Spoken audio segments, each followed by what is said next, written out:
I had to make this video to make balance. And so while the feeling's here, I want to make it now. Do addictions actually help you to awaken? Everything helps you to awaken. Everything's karma. It's easy for the ego to slip in and say, man, I don't have any addictions. Whew, I'm high level. Somebody else may have addictions, but they're higher level. Look at, what's her name? Helena. She started the Theosophical Society. She used to smoke. Big addict smoker.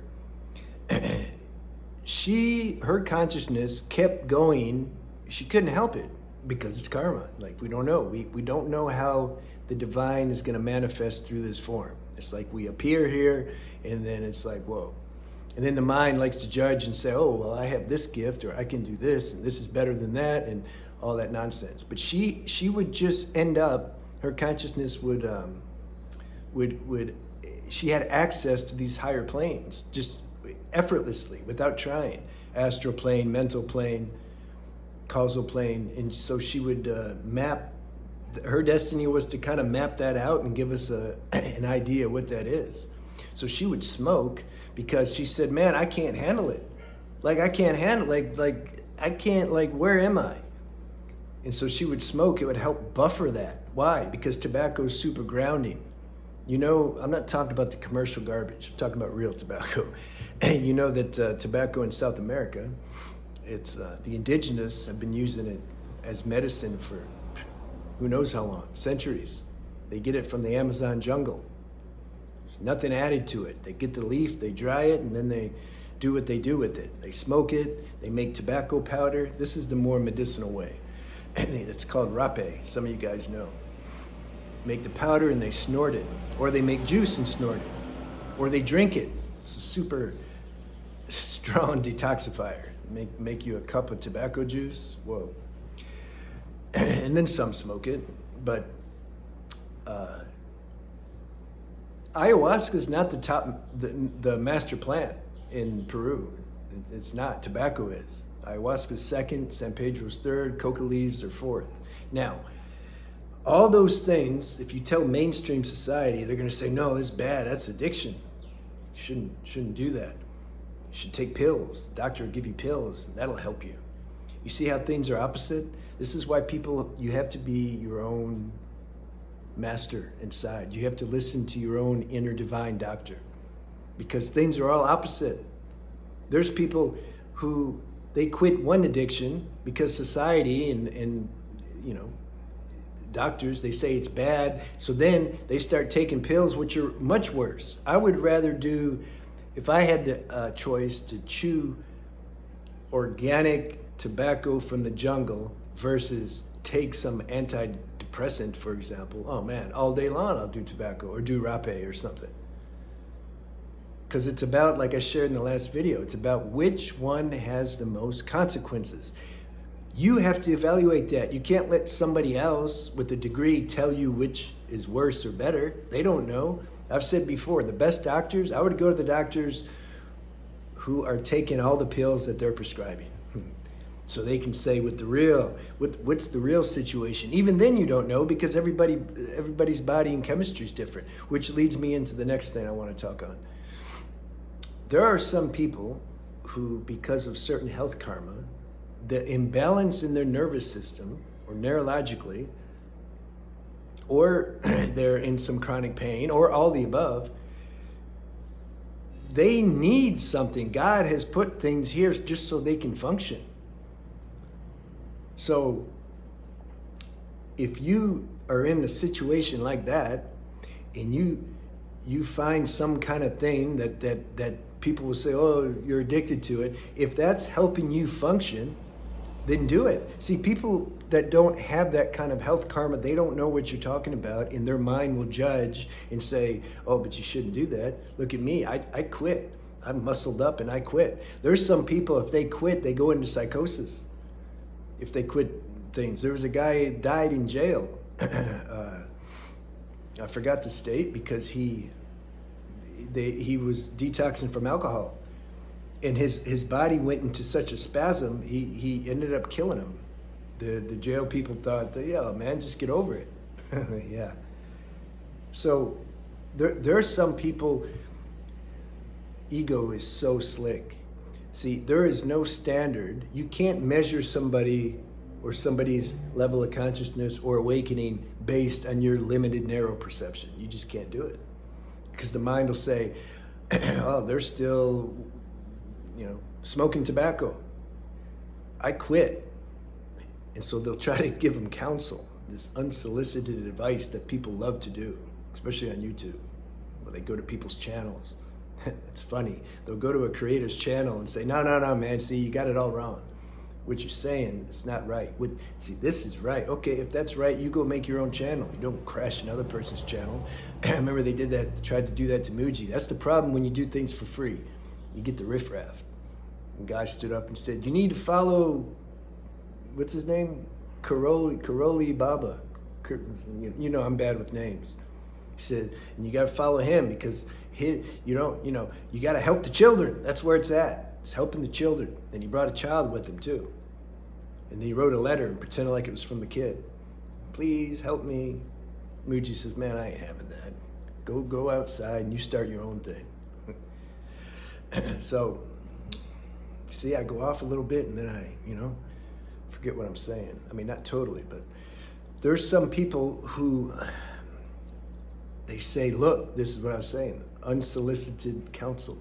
They'll go up to the person who they have no idea that person's life situation. Nobody does. And they'll say, look, man, you just gotta muscle up and you just quit. You use your willpower and you quit. That's what I did. I just quit. And maybe the person will say, look, man, I have a situation with my body and this, we're talking about, I think, tobacco. It's good not to smoke it. It's better to make powder or chew it. But anyway, the guy says, look, man, I have a certain situation. This is actually helping me. I have, chronic pain. And then the guy that's given the unsolicited counsel says, yeah, I used to have it too, man. And it don't matter. You can muscle through that too. You see? The guy that's given the advice imagines he's stuck in his projection and position and thinks he understands this other person because he wants to be right. He wants the person to say, yeah, you're right. This gets played out a lot. But what I wanted to say, the point is, the person that quit, that muscled up and quit, this other guy or girl, she or he could have quit also and actually has more mental horsepower than the other person that quit. But when they quit, it wasn't good for them. Might have went into psychosis. Their existing problem that, let's say, the tobacco was helping to kind of buffer, that was still there on top of the symptoms that got created when they quit something. And they already have a very sensitive nervous system anyway, so their symptoms are going to be worse. There's something called post-acute withdrawal syndrome. Yeah, that's real. So people who didn't experience that, they don't understand. They don't know what that is. And so then they mistakenly project their ignorance onto you and make you think you're doing something wrong. This is why you have to be strong in yourself. Careful who you talk to and share these intimate things with, because you're gonna get unsolicited advice and then you're gonna complain about it. Why are the people doing that? Yeah, because you're telling them. Don't look for approval from 99% of the people, because they're going to misunderstand you if you're one of these, rare people. The other thing is, the mind will use your addiction to try to make you feel bad. It'll say, no, man, you're not in first thing, you're always in the highest version of yourself, because the mind likes to play like that. You need to stop doing this, or you need to start doing this, and then you'll be pure and you'll be in the highest version of yourself. You have to understand, we're always doing the best we can do. Doesn't matter if we realize that or not. Everybody's doing the best they can do. So technically, you're in the highest version of yourself right now. You have to accept that. I had somebody tell me that once when I was younger, and I was trying to quit something. And then she said, why worry? Just don't worry about it. Let it come natural. When it's time to quit, you quit. I said something like, well, I want to be pure though. I have to be pure. I want to be in the highest version of myself. She says, what if you're already in the highest version of yourself? That stuck with me. That means you bring acceptance to where you're at. You be content with where you're at. Let me tell you, there's always another level to get to. The top of one mountain's the bottom of the next. And nobody's free of addictions 100%. There's some addiction. You're addicted to experiencing, addicted to thinking, addicted to talking too damn much, addicted to, life is an addiction, period. If you're in this body, you're going to be addicted to something. It's important to have humility and not get complacent. Like I said, there's people, look at Nazar Shagata, look at, I've already said Helena, Vivekananda. These beings, it's funny, all tobacco.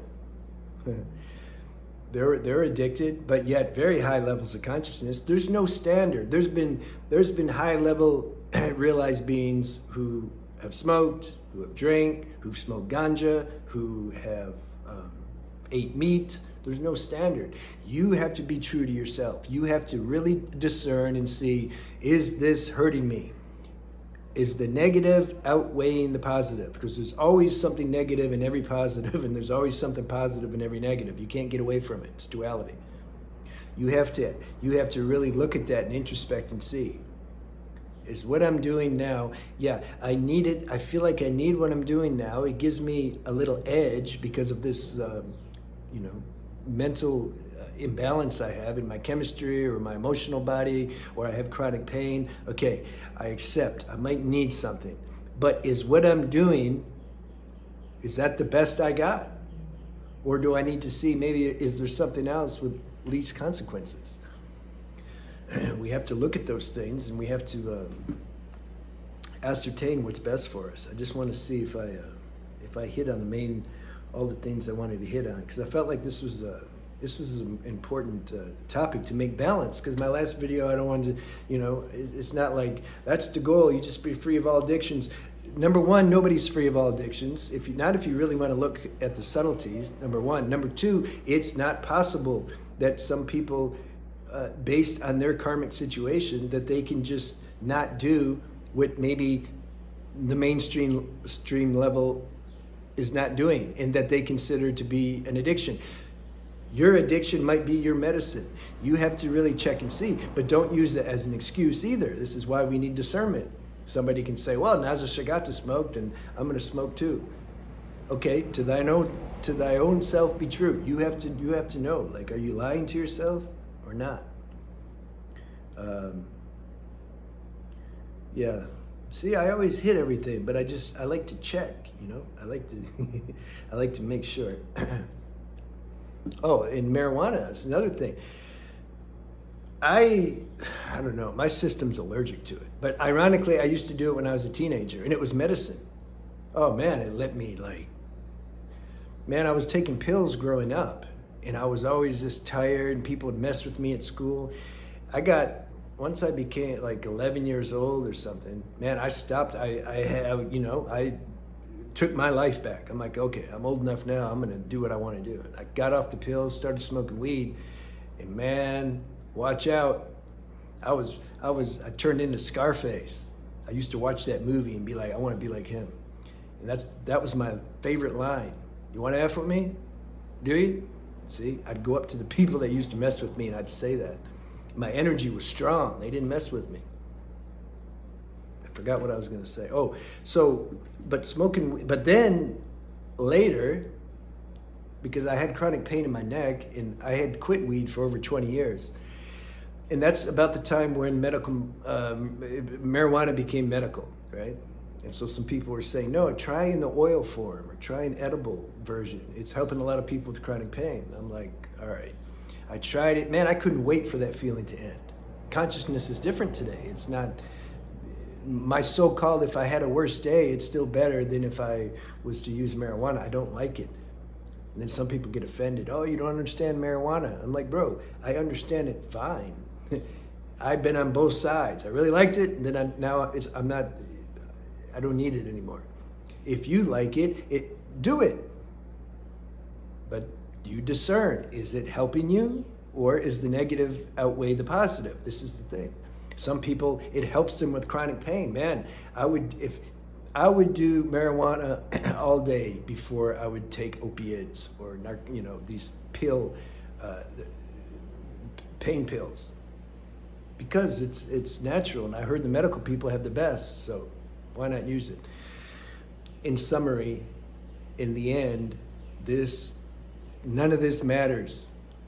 You have an addiction, you've overcome the addiction. Grace is doing all this. God's playing the role through everybody. God's like pretending to be addicted in some people. Man, I'm super addicted.